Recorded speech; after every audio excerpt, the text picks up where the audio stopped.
Not making eye contact during conversation. You were told to look people in the eye. It was a rule, a performance, a measure of whether you were trustworthy, present, paying attention. You tried. It felt wrong in a way you couldn't explain. Not rude, not disinterested, just wrong. Like trying to listen while someone else is shouting directly into your face. That feeling has a neurological basis. Research found something that most people who demand eye contact have never considered. For autistic children, direct eye contact doesn't aid cognitive processing. It actively competes with it. While typically developing children showed improved memory performance when a speaker made eye contact with them, autistic children showed no such benefit. Eye contact, for autistic brains, doesn't facilitate focus. It consumes it.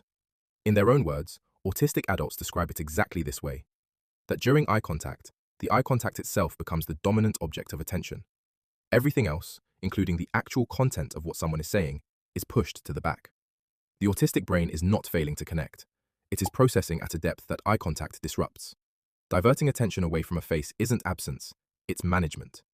It is the brain routing resources away from a social performance and towards something it can actually use: the words, the meaning, the ideas underneath. You weren't being rude. You were listening harder than anyone in the room. 2. Being obsessed with one subject. You don't just like things, you need to know everything about them. The full history, the details nobody talks about, the patterns underneath the patterns. You go so deep into one subject that you lose track of time, forget to eat, forget there's a world outside of it. And then someone asks you to make small talk with a stranger, and you have absolutely nothing. They called it weird. They said you needed to branch out, have more interests, be more well-rounded. What they didn't understand is that your brain isn't built for surface level. It's built for depth. Research shows that between 75 and 95% of autistic people have at least one intense special interest. And studies confirm those interests aren't just deeper than the average person's, they generate a level of knowledge, pattern recognition, and creative connection that most people simply can't replicate through casual curiosity. The autistic brain doesn't sample, it commits. There's a name for it: monotropism. The tendency for autistic attention to flow in one powerful direction instead of scattering across many. Most people spread themselves wide and thin. You go narrow and all the way down. The silence in small talk isn't awkwardness. It's your brain looking for something worth the energy. The obsession isn't the problem. It's the mechanism behind every person who ever became world-class at anything. 3. Rehearsing conversations before they happen. Before the phone call, you go through it. Every possible question. Every likely response. What you'll say if they say this. What you'll do if they say that. Before a difficult conversation, you run it 100 times in your head. And after? You run it again. Every word, every pause, every moment you wonder if you said the wrong thing. People don't do that, you were told. You're overthinking. You're anxious. You need to just go with the flow. But here's what they missed. Most people navigate social situations automatically. The rules of conversation are so deeply wired into them that they don't have to think. It just runs in the background, like breathing. Your brain doesn't do it automatically. It does it consciously. And that is not the same as doing it worse. Research from University College London found that rehearsing scripts for social situations is one of the most commonly reported strategies autistic adults use to function in a world built for a different kind of brain. It's not a sign of being bad at socializing. It's a sign of a brain that has taught itself to do manually what others do on autopilot. And that takes significantly more processing and more deliberate effort than anyone around you will ever know. You don't just show up to a conversation, you build one, every time. 4. Needing to disappear after socializing. You come home and you can't speak. Not because anything went wrong, the evening was fine, maybe even good. But you walk through the door and every light feels too bright, every sound feels too loud, and the idea of one more conversation, even a short one, feels completely impossible. You need to lie down, stare at the ceiling, watch something you've seen 100 times. Be completely alone and completely quiet until you feel like yourself again. People call it antisocial, rude, dramatic. What they didn't understand is what socializing actually costs you. For most people, conversation runs in the background. It doesn't take much. But every social interaction you have requires conscious processing. The words, the tone, the facial expressions, the unspoken rules, the constant monitoring of how you're coming across. You are doing manually, in real time, what other people's brains do automatically. And that kind of effort doesn't just leave you a little tired, it drains something fundamental. Researchers at Portland State University gave this a name: autistic burnout. Defined as chronic exhaustion, loss of skills, and a drastically reduced ability to cope with stimulus. It's a condition that builds when the gap between what the world demands and what your nervous system can give without shutting down grows too wide. Autistic adults describe it as having every internal resource used up, with nothing left over. Not laziness, not weakness, depletion. The silence you need when you get home isn't cold or difficult. It's your brain finally being allowed to stop performing. 5. Feeling like you're bad at talking to people. You've been told your whole life that you're difficult to talk to. Too intense, too literal, too much, not enough. You say the wrong thing or you say nothing at all.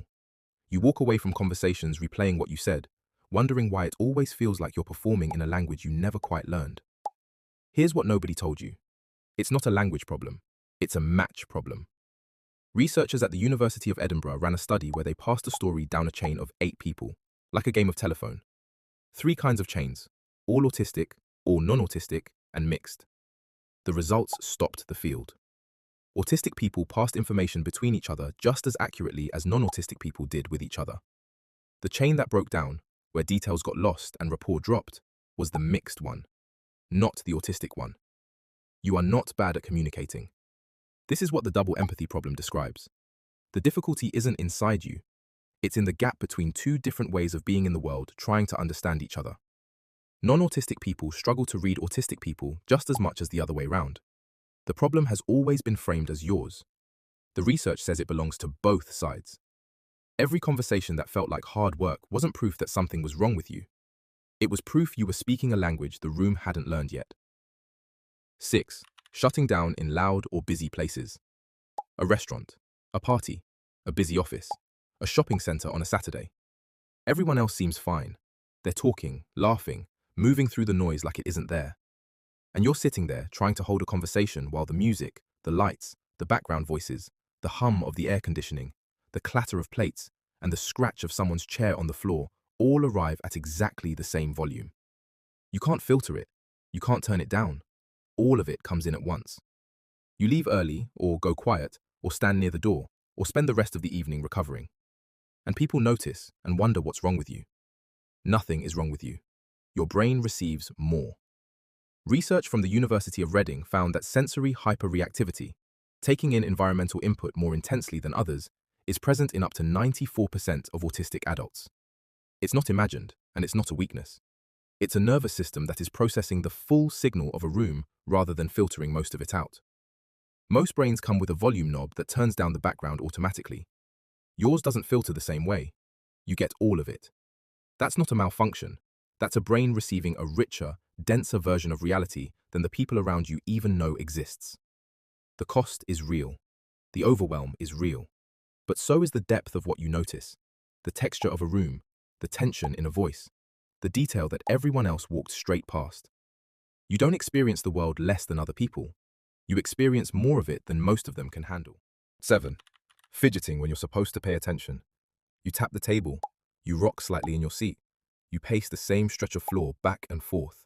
You flick something between your fingers, or hum under your breath, or shake your hands when no one's looking. And you've been told to stop. For most of your life, probably. Sit still. You're distracting people. You look strange. So you learn to hide it. You pressed your hands flat. You locked your legs. You held yourself perfectly, artificially still, and tried to think at the same time. Here's what nobody told you. Those movements weren't the problem. Stopping them was. Research published in the Journal of Autism found that autistic adults describe stimming as a critical self-regulatory mechanism, a way of managing intense fidgeting states, processing emotion, and maintaining focus when the brain is under pressure. Not a malfunction, a tool. One you built yourself, without anyone teaching you, because your nervous system needed it. The rhythm of a repeated movement gives the brain a predictable, controllable signal to anchor to.